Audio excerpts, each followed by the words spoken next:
సాధారణంగా కోర్టు గొడవలు, ఆస్తి తగాదాలంటేనే మనశ్శాంతి ఉండదు. ఏళ్లు గడుస్తున్నా తీర్పు రావడం లేదా?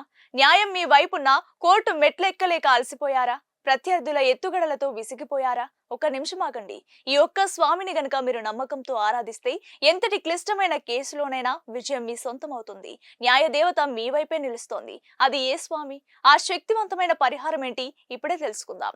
పురాణాల ప్రకారం న్యాయానికి అధిపతి, ధర్మానికి రక్షకుడైన కాలభైరవ స్వామి అనుగ్రహం ఉంటే సాక్షాత్తు ఆ యమధర్మరాజు కూడా తలవంచాల్సిందే. కోర్టు కేసుల్లో సత్వర విజయం కోసం కాలభైరవుడిని ఆరాధించడం అత్యంత శక్తివంతమైన మార్గం. ఏదైనా ఒక మంగళవారం మొదలుపెట్టి వరుసగా 7 మంగళవారాలు మానకుండా సాయంత్రం వేళ గుడికి వెళ్లి కాలభైరవుడికి గారెలు లేదా హనుమంతుడికి తమలపాకుల మాల వేసి నువ్వుల నూనెతో దీపం పెట్టండి. తీర్పు మీ వైపు రావడం ఖాయం. మీలో ఎంతమంది కోర్టు సమస్యలతో ఇబ్బంది పడుతున్నారు? మీ సమస్యను కామెంట్స్ లో చెప్పండి. ఇలాంటి ఆధ్యాత్మిక రహస్యాల కోసం, రియల్ న్యూస్ కోసం ఇప్పుడే మన ఛానల్ ని సబ్స్క్రైబ్ చేయండి.